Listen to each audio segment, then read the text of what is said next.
Hello' friends, কি খবৰ সকলোৰে ভালনে? বহুত দিনৰ মূৰত ভিডিঅ' এটা বনাইছোঁ, ভাল পালে লাইক কমেণ্ট কৰিব কিন্তু দেই। এই ৰাতি ক'লৈ গৈ আছে বুলি ভাবিছে নহয় জানো? ওচৰতে বিয়া এখন আছে, বিয়াখন খাবলৈ বুলি গৈছোঁ দেই। বিয়াখন পাতিছে যিহেতু ধৰ্মশালাত, সেয়েহে ধৰ্মশালালৈ বুলি আহিলোঁ। আহি পাই আমাক সকলোকে কফি দিলে খাবলৈ, কফি একাপ খাই ল'লোঁ। বিয়ালৈ আহিছোঁৱে যিহেতু সেইকাৰণে সৰুকৈ ভিডিঅ' এটা কৰি থ'লোঁ আৰু। এইফালে আকৌ দৰা কইনা দেই, ফটো একপি উঠি ল'লোঁ। এইফালে ভণ্টিয়ে ফটো নুঠেই। বিয়া খাই ঘৰলৈ বুলি আহি আছোঁ আৰু দেই। আহি পাই মই তিনিআলি পালোঁহি। খোৱা ভিডিঅ'টো নকৰিলোঁ যিহেতু মানুহৰ বহুত ভিৰ আছিলে, সেইকাৰণে মই তিনিআলিতে গোটেইখিনিয়ে ৰ'লোঁ ভিডিঅ' এটা কৰিব বোলে পেহী আৰু খুৰীয়ে।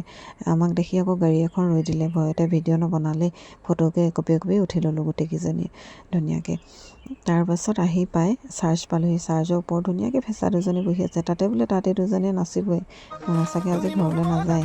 পেহী আৰু খুৰীয়ে নাচালে গৈছে, মায়ে আকৌ নানাচে আকৌ দেই। এফালে দেখিছে নহয়, বেটাই আমনি কৰি দিছে, তাত দুজনী নাচিহে যাব। এইফালে ভণ্টিয়ে গান বজাই দিছে, মই আৰু ভিডিঅ' কৰি দিছোঁ ধুনীয়াকৈ। তাত দুজনী নচা লাগি গৈছে, নাচি গৈ যিহেতু আমি কৰিব পাৰোঁ কি, ধুনীয়াকৈ আমি ভিডিঅ'হে কৰি দিছোঁ আৰু। নাচি মেলি হোৱাৰ পাছত আৰু আমি এয়া ঘৰলৈ বুলি আহি আছোঁ আৰু। এই ৰাতি 11টা বজাত ক'তনো বাৰু গাড়ী বা টুক টুক পাম, সেইকাৰণে খোজকাঢ়িয়ে ঘৰলৈ বুলি আহিলোঁ আৰু। বা